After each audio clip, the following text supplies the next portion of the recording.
Hello, this is Mr. Evilcheese, and this is my video of my custom Star Wars Black Series 6-inch scale Oola action figure. This is a character I always thought was really cool looking. I really like the green skin, and I like the big long tails on her head, which are called Leku. Main reason I found that out was because I dressed up as a twi'lek for Halloween, which I didn't completely finish, but I tried. Hey, I just want to say that before this video goes any further, I've been watching the Clone Wars for the first time, and I recorded this video, and then I watched some more Clone Wars, and saw that they actually pronounce it twi'lek.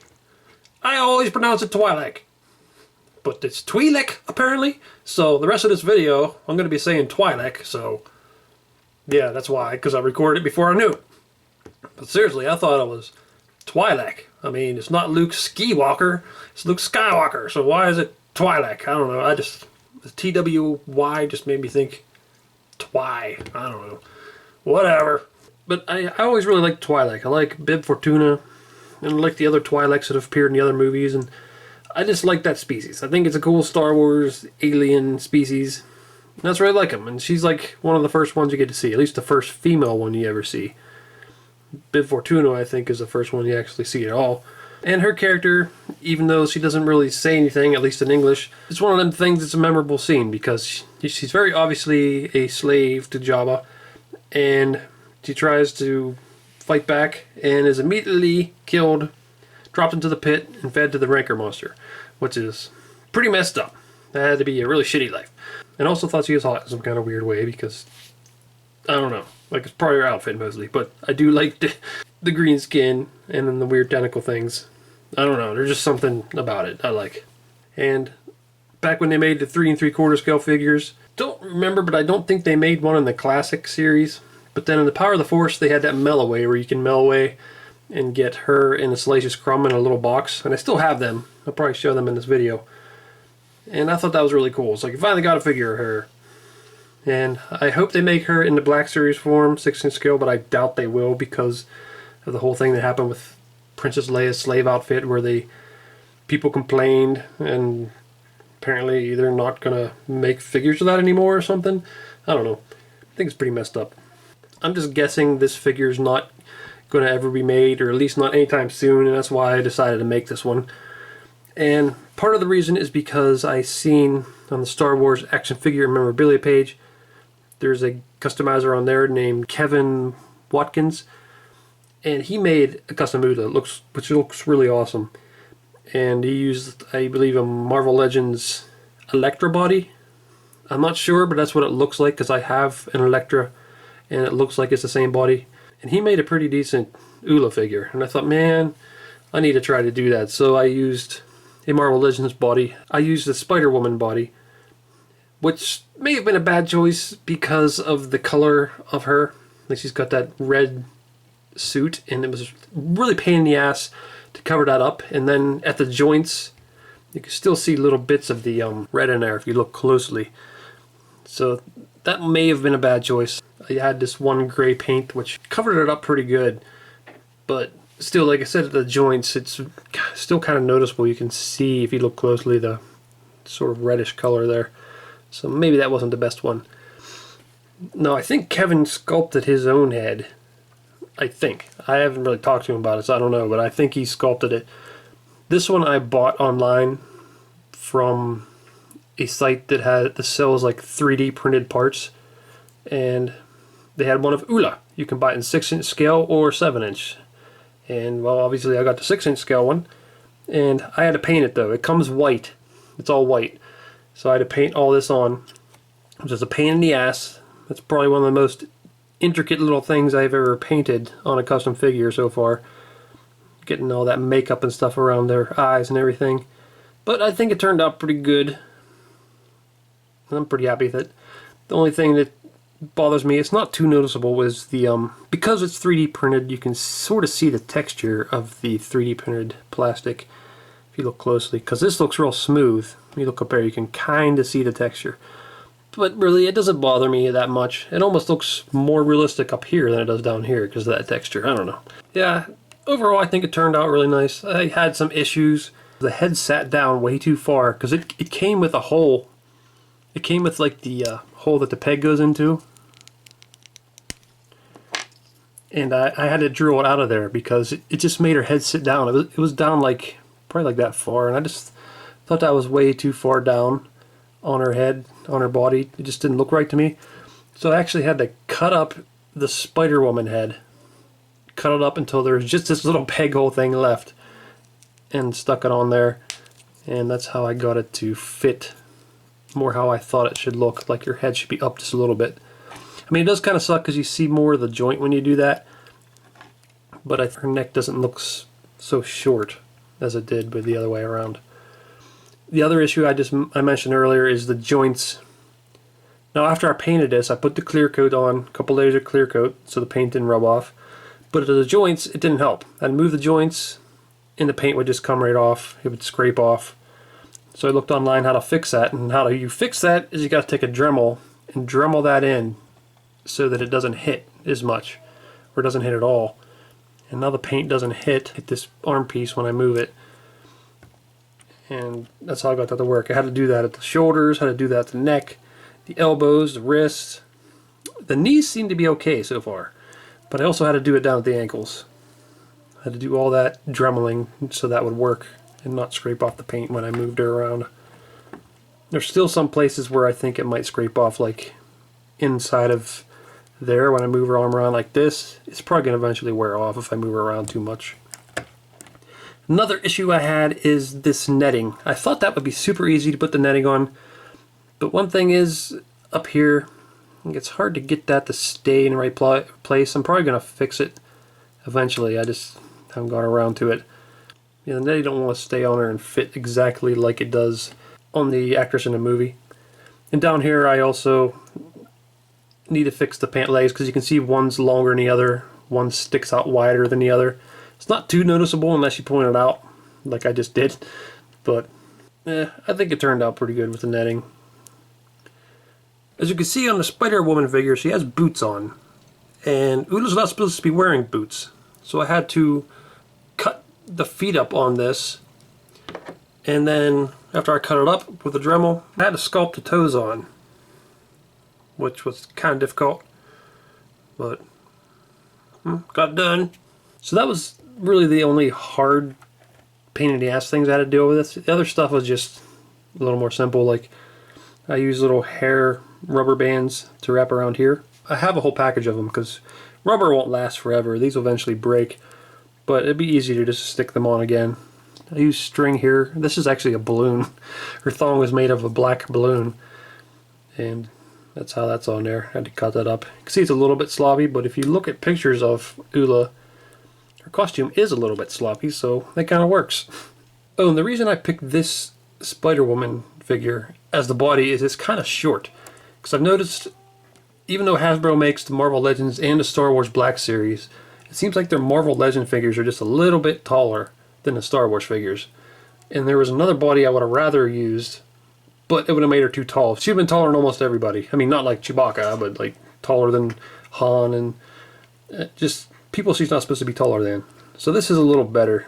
She's still slightly taller than I think she should be, but I think it works. And really, if I made her any shorter, her head would be too big.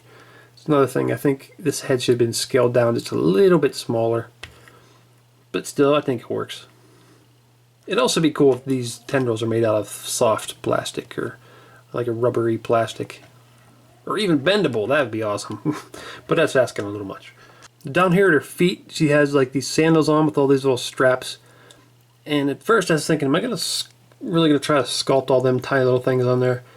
And I figured that'd be too much of a pain in the ass. So what I did was I finished painting it and everything, and then got some black thread and just glued it on there. And I think that works pretty well. They look like straps.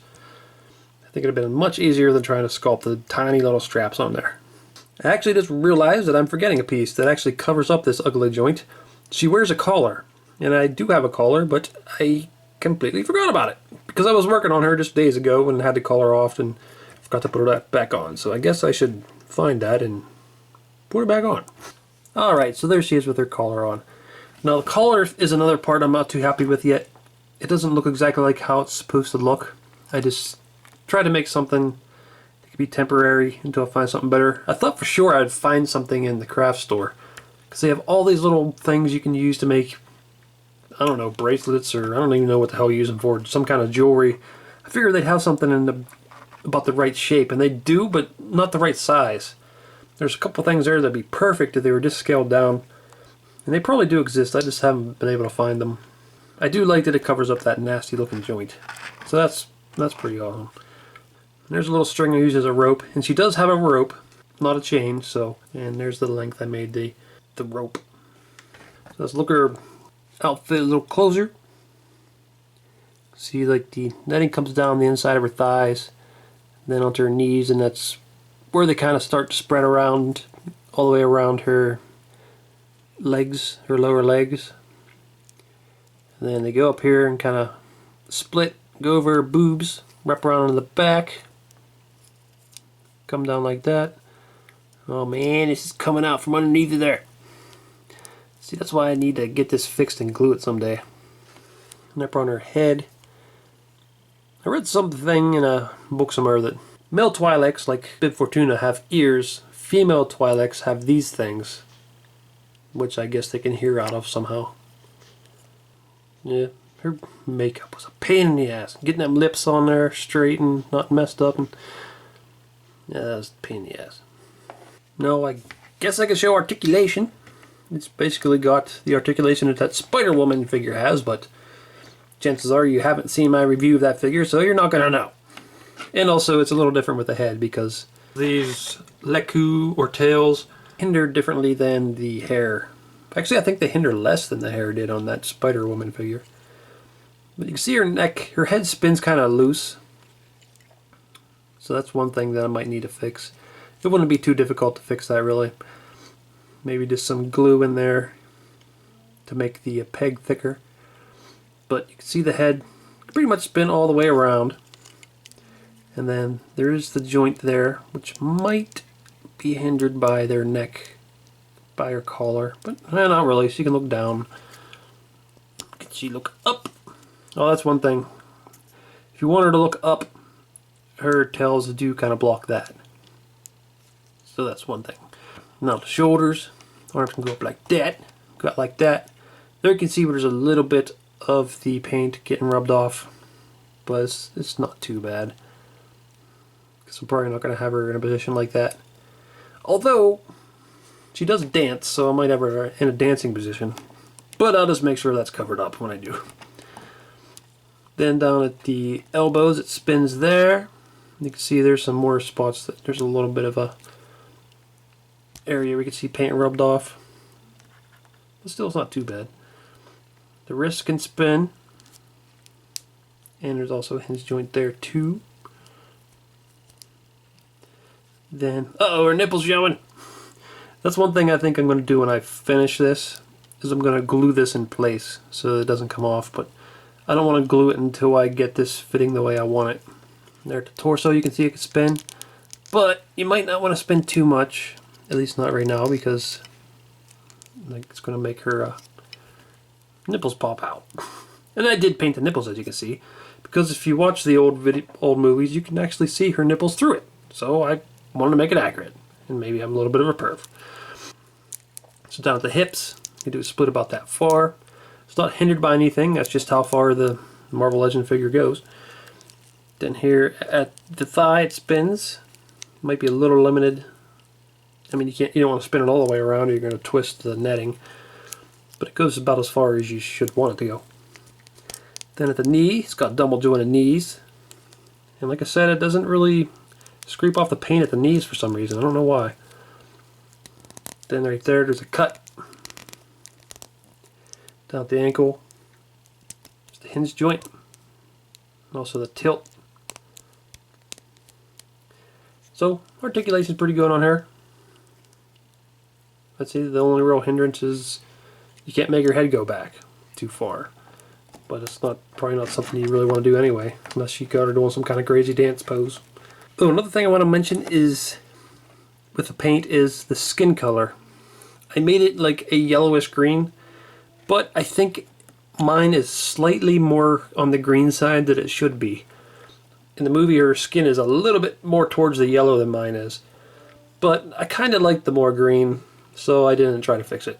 I always picture her as green, and then when you see the movies, he's actually kind of like Mountain Dew yellow. But I like the green better, so she's staying green. There she is next to Jabba. Doesn't look completely accurate because he's supposed to be sitting up on his little platform or throne or whatever you want to call that thing he sits on. But he didn't come with one, so he's kind of floating. That's another custom I want to do someday, but I don't know if I ever get around to it. Also want a Salacious Crumb figure, but I didn't get the San Diego Comic-Con exclusive Jabba, so I don't have that. So there's Oola next to Princess Leia.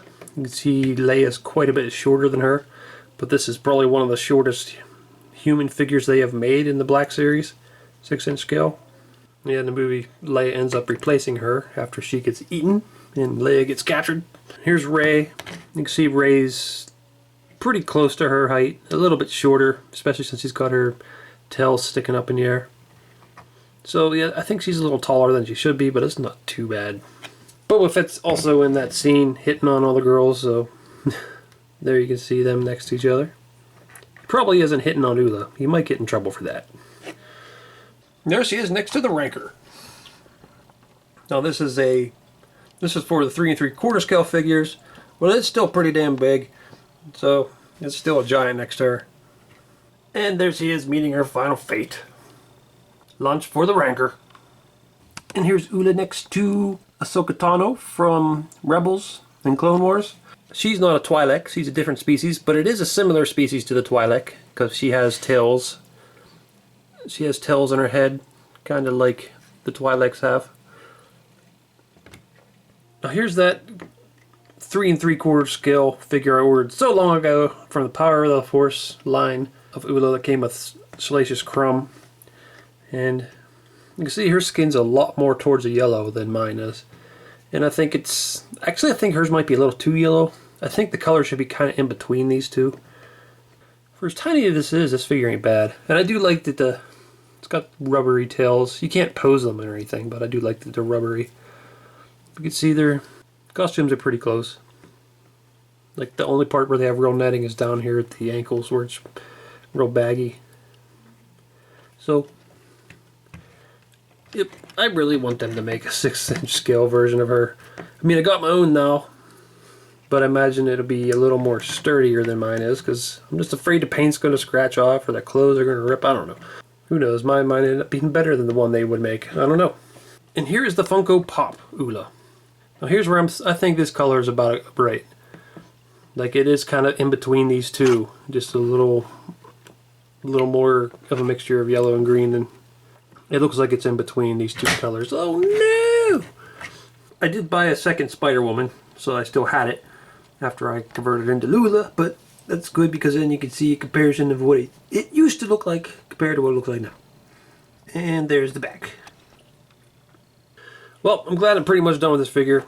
I do plan on eventually fixing her netting. I just ended up making this review now because there is the chance that I never will fix it. Or her collar. I hope I do, but I might not. And I started this figure well over a year ago. It was actually sometime last summer, I think. I think it was like the summer of 2015 I started this figure. And it is now finally finished it and did a review, so I don't want to wait to finish the netting because who knows when that will be. Overall, I'm pretty happy with how it turned out. And like I said, I do want to fix some things. I don't know if I will or not, but if I don't, I think it's still pretty good. And if they never make an Oola, then, well, I'm happy I made my own. Well, this is Mr. Evilcheese. Thanks for watching and goodbye. Alright guys, tell me your names. You. Leela. Lilu. Oola. And what about you? It's Oola Lilu Lulu Oola Ulu Lile Woole. Ili Ili Oola Luli Lili Luli Lule Oola Lelu Lilu. Oola. La. Lili. Lulu. My name's Joe. Alright, Sergeant, can you hear me? We've got a Leela, a Lilu, an Oola, and a Oola Oh, damn it, man! You see them other pictures there? Why don't you click on one of them to see the video? Oh, you could subscribe and eat. Ooh.